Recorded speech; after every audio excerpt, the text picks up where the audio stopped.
नमस्कार, स्वागत है आप सभी का एबी बिहार न्यूज सच की तलाश सच्ची खबर में और मैं हूं आपके साथ सुप्रिया। तो आइए सबसे पहले नजर डालते हैं राज्य की खबरों की तरफ।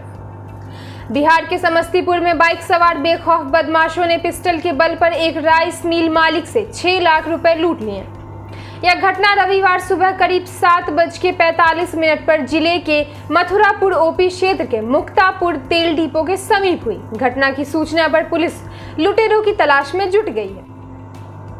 बिहार में अप्रैल 2020 से लागू शराबबंदी के बावजूद यहां शराब पीने वालों की संख्या में कमी नहीं आई है। एक रिपोर्ट के मुताबिक प्रदेश में 10 लाख अभी भी पियक्कर हैं। इन पियक्करों में 55,000 महिलाएं भी शामिल हैं। सामाजिक न्याय और अधिकारिता मंत्रालय की ओर से भारत में पदार्थ के उपयोग का विस्तार और प्रतिमान पर आधारित राष्ट्रीय सर्वे में ये खुलासा हुआ है। बिहार में देश का पहला म्यूजियम बिनाले 22 मार्च से आरंभ होगा। पूर्वी भारत के एक बड़े सांस्कृतिक केंद्र के रूप में उभरे स्थित बिहार संग्रहालय की मेजबानी में दुनिया के कई बड़े नामचीन संग्रहालयों के साथ देश के 13 ख्यात म्यूजियम अपनी खूबियों और विशेषज्ञताओं के साथ इस बिनाले से जुड़ेंगे। कला प्रेमी कहीं से भी दुनिया के किसी कोने से ऑनलाइन इसका आनंद ले सकते हैं और बिहार संग्रहालय पहुंचकर भी इस उत्सव में शिरकत कर सकते हैं। झारखंड की राजधानी रांची स्थित Rajendra institute of medical science RIMS में पीजी फार्मा प्रथम वर्ष की छात्रा डॉक्टर अनीसा झा ने फांसी लगाकर आत्महत्या कर ली। उनकी लाश पूदांग की सेल सिटी स्थित एक फ्लैट में कमरे में फंदे से शुक्रवार रात झूलती हुई मिली। पति डॉक्टर मयंक प्रियरंजन और अन्य ने कमरे में फंदे पर लटकी 30 साल की डॉक्टर अनीसा को नीचे उतारा। तो अब आइए रुख करते हैं देश की खबरों की तरफ। प्रधानमंत्री नरेंद्र मोदी ने आज के लिए बोकाखाट में एक चुनावी रैली को संबोधित करते हुए कहा कि पिछले 5 साल में असम में बीजेपी की डबल इंजन की सरकार ने खूब विकास किया है। उन्होंने कहा कि दूसरी बार राज्य में बीजेपी की सरकार बनेगी। उन्होंने इस दौरान बीजेपी सरकार से पहले ही की कांग्रेस सरकार के कामकाज की तुलना बीजेपी सरकार से की। पीएम ने कहा कि अपने चुनावी वादों को पूरा करने के लिए हमने न जी जान से मेहनत की है।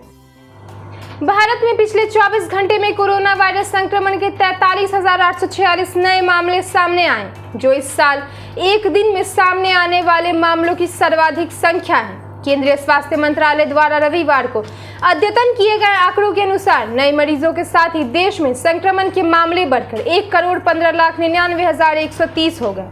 कोविड-10 के उपचाराधीन मरीजों की तादाद में लगातार 11वें दिन वृद्धि दर्ज किए जाने के बाद अब यह संख्या 3,09,087 हो गई है, जो संक्रमण के कुल मामलों का 2.66% है। आंकड़ों के अनुसार ठीक होने की दर गिरकर 95.96% रह गई है। मंत्रालय की ओर से दिए गए आंकड़ों के अनुसार पिछले 115 दिन में प्रतिदिन सामने आने वाले मामलों में यह सर्वाधिक वृद्धि दर्ज की गई। हाथरस गैंगरेप और 20 साल की पीड़िता की मौत मामले में सुनवाई कर रही इलाहाबाद कोर्ट की लखनऊ बेंच ने कहा कि वो इस केस के ट्रायल को हाथरस से बाहर भेज सकती है। कोर्ट की टिप्पणी तब आई जब पीड़िता के भाई ने इस एक हलफनामा दाखिला कर बताया कि इस महीने सुनवाई के दौरान पीड़ित परिवार और उनके वकीलों को धमकियां मिली थी और उन पर दबाव बनाया जा रहा था। उत्तराखंड के हरिद्वार में होने वाले महाकुंभ 2021 में कोरोना संक्रमण फैलने का खतरा है। इस बड़े खतरे को भांपते हुए केंद्रीय स्वास्थ्य मंत्रालय ने उत्तराखंड सरकार को आगाह किया है। केंद्र सरकार में स्वास्थ्य सचिव राजेश भूषण ने उत्तराखंड के चीफ सेक्रेटरी को रविवार को चिट्ठी लिखकर सचेत किया कि हरिद्वार कुंभ में कोरोना संक्रमण का खतरा बढ़ सकता है। जितना टेस्ट हरिद्वार में फिलहाल हो रहा है वो नाकाफी है। तो अब नजर विदेश की खबरों की तरफ। चीन की वैक्सीन को लेकर अब भी लोग पूरी तरह से विश्वास नहीं कर पा रहे हैं। शनिवार को प्रकाशित एक सर्वे में बताया गया कि ताइवान के 67% लोग चीन में तैयार हुए कोरोना वैक्सीन को लगवाने से इनकार कर दिया। मात्र 24.3% ही ऐसे लोग हैं जिन्होंने वैक्सीन को लगवाया है।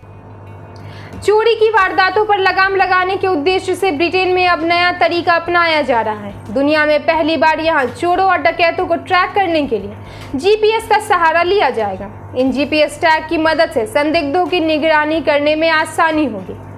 इस योजना के तहत परीक्षण के दौरान इसकी मदद से चोरों पर 1 वर्ष के लिए 24 घंटे नजर रखने की योजना बनाई गई है। न्यायिक मंत्रालय के अनुसार चोरी की वारदातों को रोकने के मद्देनजर इस प्रोजेक्ट की सफलता के बाद इसे और भी क्षेत्रों में लागू किया जाएगा।